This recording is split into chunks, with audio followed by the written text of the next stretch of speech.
Welcome to another edition of Very Vogue with me, Val Kleinhans. We have Amira Rabah on the show today because she wants to chat about taking social media breaks and the importance of them, a subject that I like talking about a whole lot too. So Amira, thank you so much for being here. You're a content creator, baker, social media manager, all the things. Where does the social media journey begin? So I actually went to culinary school. I used to just basically post baking, everything like that. Then COVID hit and I was Mm, out of a job. All the restaurants were closed, all the bakeries were closed. And I was like, shit, what the hell am I going to do? yeah. So I started doing just me on social media. I was like, you know what? I'm going to talk about mental health and I'm just going to do me, do fashion, do everything that makes me happy. And then it just kind of took off from there. And then next thing I know, I was like riding the wave. I was working with brands and it kind of just blew into this really big thing. Yeah. Well, what is the story behind your handle? I always like to get those stories. So the sweet life of Amira Rabah. So as you guys know, like I said, just recently, I'm a baker and my handle used to actually be Sweet Life. So it used to be Mm. Sweet Life Creations. And then I was like, you know what? I need to change it up now that I'm not just posting baking now. So I was like, okay, well, Sweet Life. My life is sweet. I bake and this is my life. So Sweet Life, Amira Rabah. Perfect. And where does baking come in? When did your love of that take over? Since I was 12, I used it as like a coping skill for my bipolar, my anxiety. Like that was the thing that always pushed me through. And I was Mm. like, you know what? I want to do this for the rest of my life. I went to culinary school. I got a job in baking, before COVID happened. And then one day I kind of just sat and I was like, you know what? I just want to make a change in my life. With everything that happened with COVID and me exploring social media, I was like, you know what? Maybe I do want to try something else. Okay. And that's definitely one way to do it. How do you balance creating content for yourself and creating content for clients? It's got to be hard. Yeah, it was a lot because, when you're on social media, you see a lot of things, you see the good, the bad, the ugly, like the bad comments, but you also see so much positivity and then you see so much body shaming and then there's so many images of who you should be, what you should be. So to me, it became exhausting. But so I just kind of had to learn that sometimes it's okay to put the phone down. I'm like, you know what? Yeah. I'll spend like this amount of time because when I'm at work, I'm on the phone all day. I'm interacting on different Instagram profiles, I'm answering emails, messages, creating content for like everybody, and it's like when I create content for myself, it's kind of like that special little break that I need that I'm like, okay, this is for me, Mm. Hmm. and I can And do whatever I want. yeah, I mean, well, I had to balance a little bit of the same thing when I took on a client or two. It was very small, just because word got out in my small town. It's a smaller, medium-sized city. I live in Rochester, Minnesota. And once I started doing social media for one client, then it just kind of like, oh, she does this, so this is a thing. And we kind of sort of know who she is. And I'm like, oh, here we go. Exactly. And it was so hard to balance. Like, It so spitballs. it does. It's just like, what in the world? And I had to eventually, I just said, I really don't want to take on clients anymore. It's just not my thing. I would rather social media be purely for me. That was just me. I would rather have a 9 to 5 and then go home and enjoy, podcasting like this or doing what I do on social media. So how is it that you must really love social media to take on both at the same time? I do. Like Yeah. I said, it like it saved me during COVID, because my mental health, like I Yeah. couldn't build my house was under reconstruction at the time. Shh, don't tell anybody it's COVID. But my house was Oh, on reconstruction and I had no kitchen, so I had no outlet. We oh couldn't no. go out. We couldn't do anything. Like COVID really put the whole world on lockdown and my mental health was spiraling. I was like, I need to do something. So like I would go outside and I like used to have like a little like bed sheet that I'd put up and like that would be my background. Like if you scroll all the way down, like I never used to have a photographer. I never used to do this or that. Like it was just me. And Mhm. then, like I said, the more I did it and the more it spitballed, I was like, oh my God, I have the budget for a photographer now. Oh my God, I have the budget for a hairstylist now. Oh my God, I have the budget for this and that. And I was like, oh my gosh, like it just grew so much bigger and bigger. Yeah. So when you first started seeing that coin, what was the first thing that you wanted to invest in? What did you think was most important? for your own Definitely. business? Definitely a photographer, and I'm not saying that you need one. Like, definitely, I've seen people that can do amazing stuff on their own. When I did food photography, it was all me. But the Mhm. reason is you can get so much done in such a short amount of time. Like, I'll call up my girl or my guy, I'll call George or Shelly or anybody, and I'll be like, hey, like, I want to book an hour. Let's do this, this, this, and this. And like, we just bang it all out. Like, I'll do like 5, 6 campaigns in an hour, switching outfits, whether it be like in the Yeah. bathroom or like in the Or your or in like a car. tent or something, like, just you get to bang out so much more, and in the end it becomes more bang for your buck. Okay. So something that I ran into when I kind of sort of did the same thing, and I was thinking about getting a photographer for my own content. I had a hard time, I guess, maybe wording that I was hoping to edit these photos on my own so that I could have like my own aesthetic. And Yeah. not every photographer is cool with that. How did you navigate that? Did you just have the understanding beforehand that you wanted to edit them their own way or your own way, or is that not what you do? Maybe I'm wrong. No, some of them I do edit my own way, but I Hmm. don't edit it to the point where it's like completely like a different thing. But if there is sometimes when I'm like, hey, I really want to edit this on my own, I'll be transparent and I'll just buy them unedited. Some photographers are cool with that, some Oh, aren't, but okay. I haven't had that issue. Like, I've been like, hey, like, I really want, the raw photos. And usually they're pretty okay with that. They'll touch it up for me. Like I said, every photographer is different and I respect that. I don't edit sometimes, like when I'm working with like my girl Shelly, I really don't edit. When I'm working with George, I really don't edit. But if I'm working Hmm. with someone else, I'll be like, oh, hey, like, I kind of want to, I have a vision for this, or I'll be like, the brand envisions kind of this. So I want to be able to do that. And they'll be like, okay, well, here's the raw edits. Sometimes you pay a little bit more for the raw edits. I know it doesn't seem to make sense, but because the photographer is kind of giving you leeway and that's their work, I understand it. And I kind Hmm. of just go from there. Or like I would do like really cool, like crazy edits. Like I would call up like one of my friends and I'd be like, oh my God, can you like, let's add like sparkles and glitter and flowers and like let's just go crazy to the point where it's like not unrecognizable, but it's like you can obviously tell that someone didn't edit that. It's not like the photographer went and added all this crazy stuff. So that's another Hmm. one too. Okay, so it's more so about just having the understanding ahead of time. That's a Yeah. big, big part of it. And maybe that's where I went wrong, truthfully. Like, because I didn't know to ask. I didn't know, like, I was brand new when I was doing this, and I thought Yeah. you hire somebody, they do the job, and that's it. And you would get just a copy of the photo. I didn't understand that there was all that extra time put into editing and editing their own way. And that's like what they do as a photographer. Totally Yeah. clueless until I actually started working with some on my own. Yeah. And it was a crazy experience, but I learned a lot from it and I'm so glad. Um, Exactly. Like it's something you learn along the way. Like I didn't just wake up and was like, I'm gonna do social media. Like it was like a gradual thing. yeah. Well, talk to me about that journey. What was so it was a big, big help when it came to your mental health, you explained. So it was helpful during something like a pandemic where that might be like our only connection to the world, for Yeah. sure. How do you know when you need to take a social media break?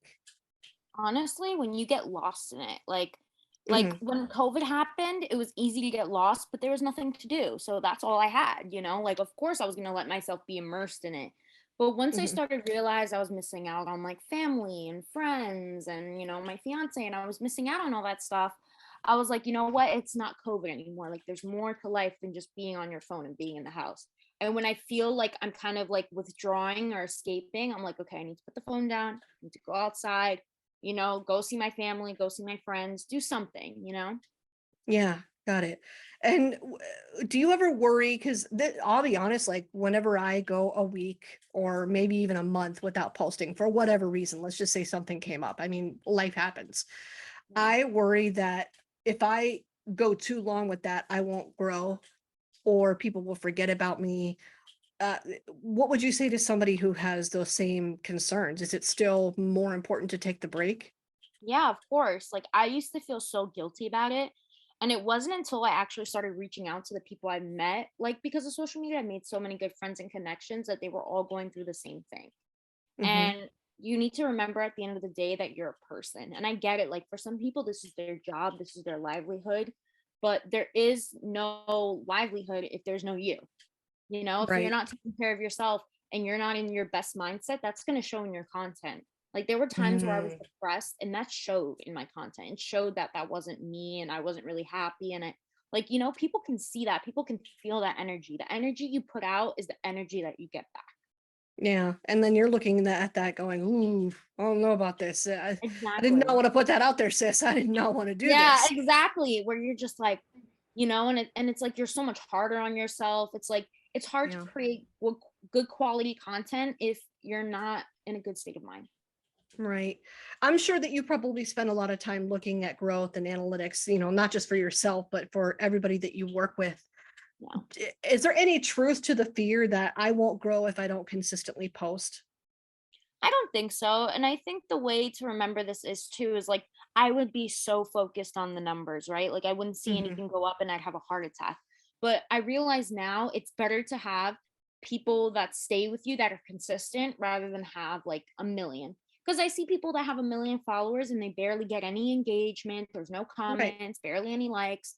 Because yeah, they're growing people, but they're not growing a community. They're not actually making content that people really sit and think about, like I'm not saying everything has to be like, like I sit and I think about it, but like they're not connecting with people on a personal level. And I feel like that's way more important than growth. It is. Yeah. I mean, well, you can see that definitely like in the bigger pages, like you're talking about, like Kim Kardashian doesn't respond to her fans or she does. Exactly.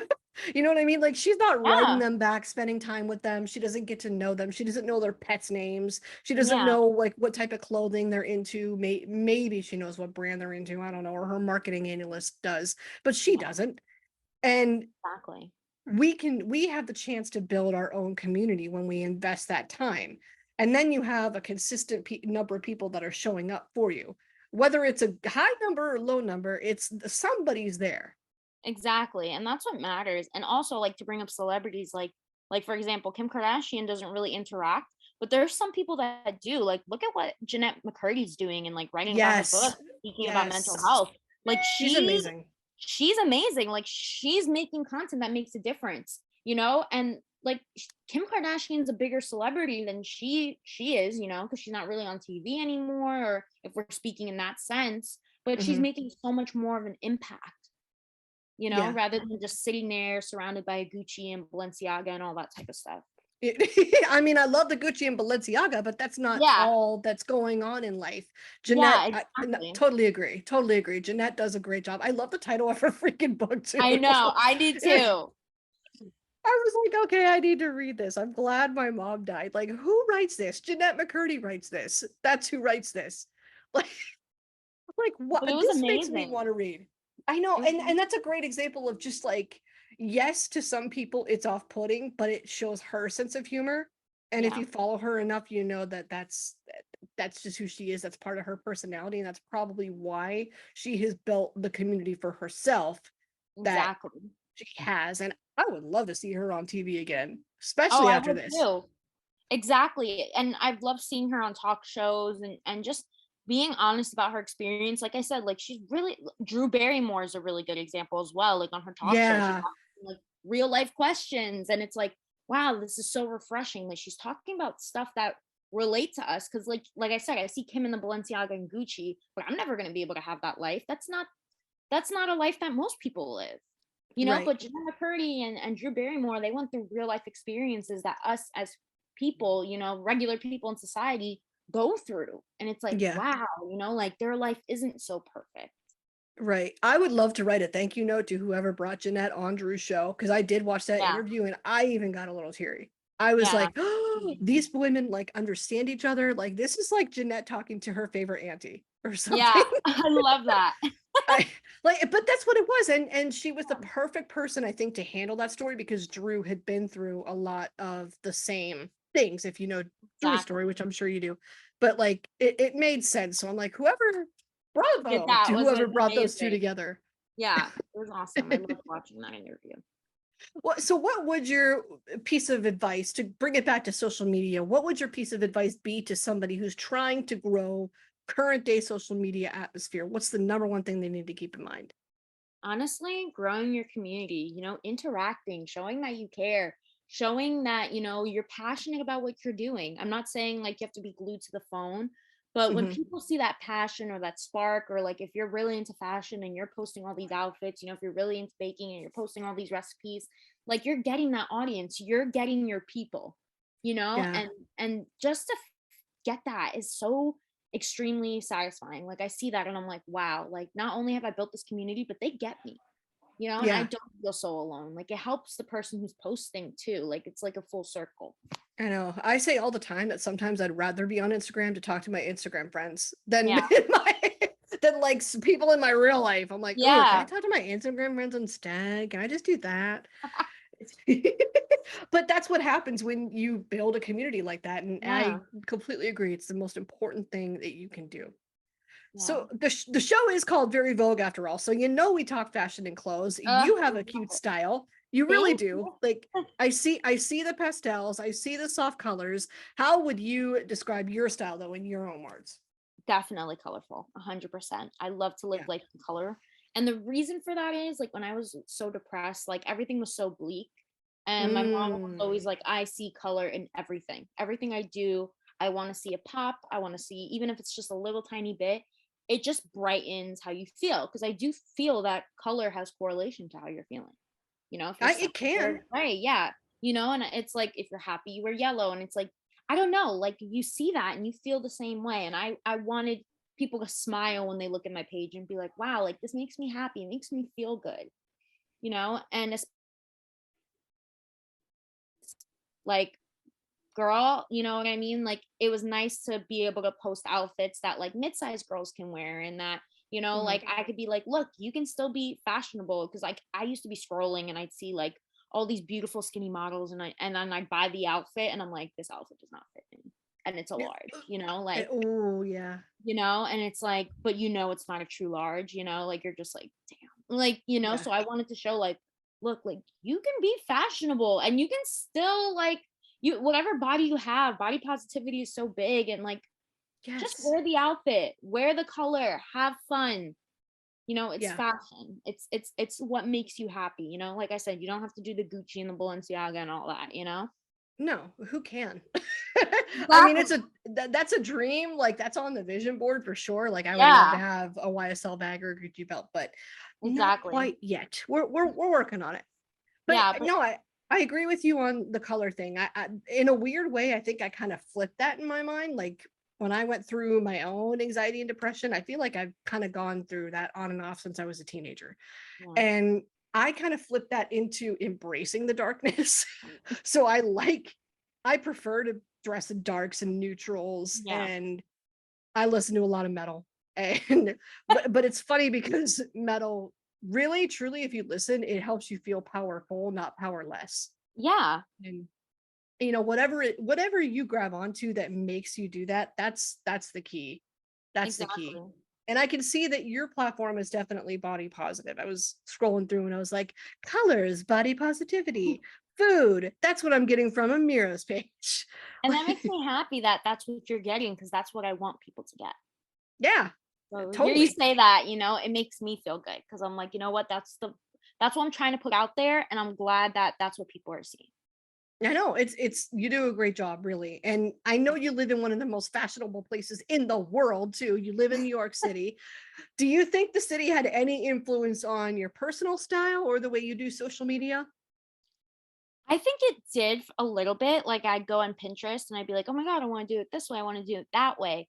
But like I said, I didn't really see a lot of mid-sized people on my feed that I really wish I Mm, saw more of. And I'm like, you know what? I like this Pinterest idea, but you know what? Let's do it my way. Like, like let's wear like a really cute outfit, body positive, like scream it to the rooftops, just go crazy with it. So I would take Pinterest ideas but make them my own, yeah. and be like, I literally would look at Pinterest ideas and I'd be like, I wish I saw this like on a girl that's my size.